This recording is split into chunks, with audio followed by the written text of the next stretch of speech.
Keeping your gaming collection well maintained doesn't just mean fixing up the consoles. The controllers are going to need some TLC as well, and probably more often too, given how, enthusiastic we can be during our gaming sessions. When I got a hold of my PS1 a few weeks ago, complete with a damn near perfect DualShock controller, it had me thinking of a couple of my old DualShocks that could do with fixing up. The first being another PS1 DualShock, which I got a couple of years ago in a gaming hall, and my favourite PS2 controller, both of which could do with some work. The PS1 controller has a torn up analog stick, and the PS2 controller, it just straight up doesn't work anymore. So, hello fellow gamers, and can I bring life back to these classic controllers?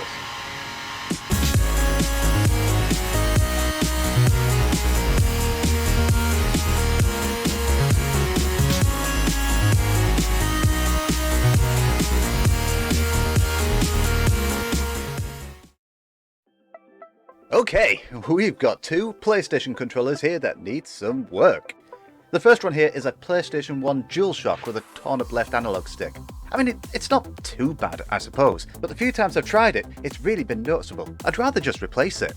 The second is my favourite PS2 controller, and, well, it's my favourite because blue is my favourite colour, and it's one of those funky transparent ones. You know, like how everything had to be transparent in the late 90s to the early 90s? Anyway, it simply doesn't respond to input when it's plugged in. All that happens is that it scrolls up on the menu all the time.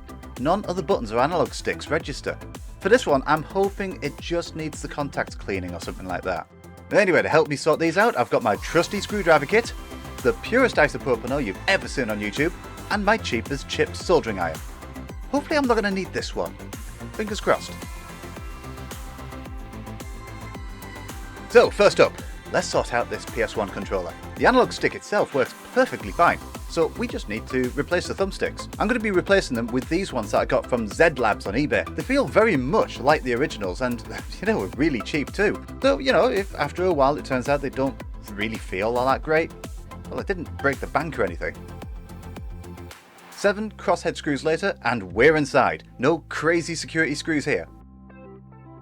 The two halves of the controller, they're connected by these two thick ribbons on the side, so I need to be careful about those. Don't want to break them or anything. 2 more screws to remove the main board, and we've got access to those analog sticks. And a quick pull and the thumbstick comes right off. And, small problem. So, in a nutshell, I got the wrong thumbsticks. There are 2 different types. There are those with small and those with large holes, and one won't fit under the other. God knows why there are 2 different types, but there you have it.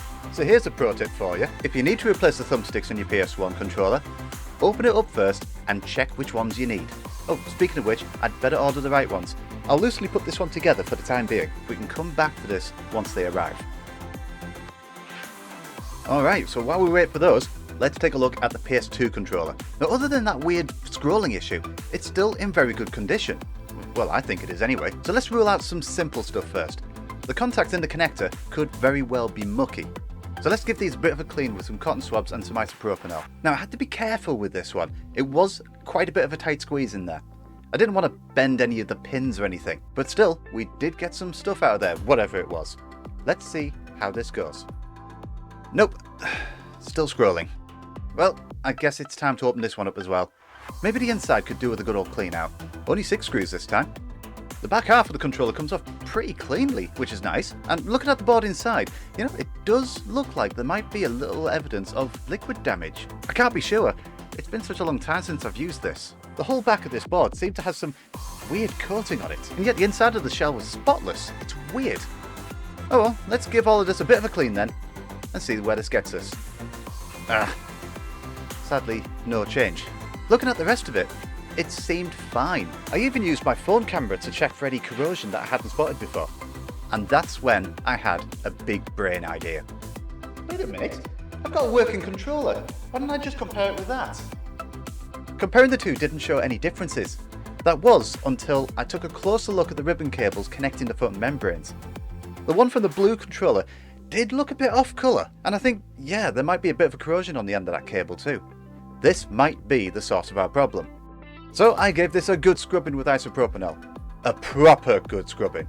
And I think it did take a little bit off there, but there's still some hanging on. Oh, let's see if that's made any difference. No. So what do I do now? Do I buy a new membrane and ribbon cable? I'd hate to buy one and wait for delivery only for it to not work.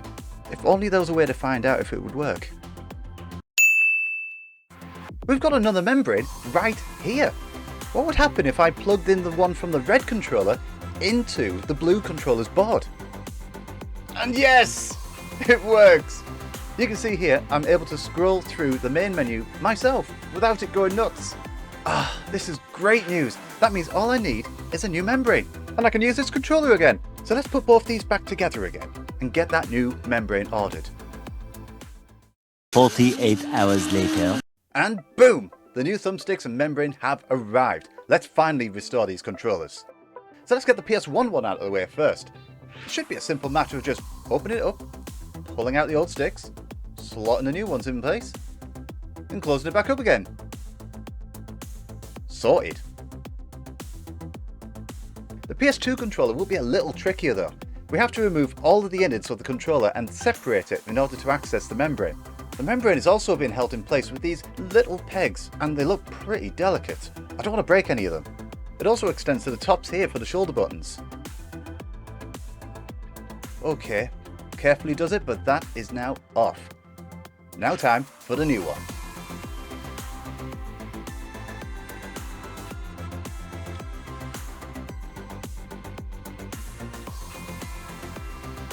Right, that's on now. It wasn't so bad. Let's give this a quick test to make sure it's all working before we put this back together. Yay! We did it! My favourite PS2 controller is working again. With relief, we can close this up now. Ah, brilliant!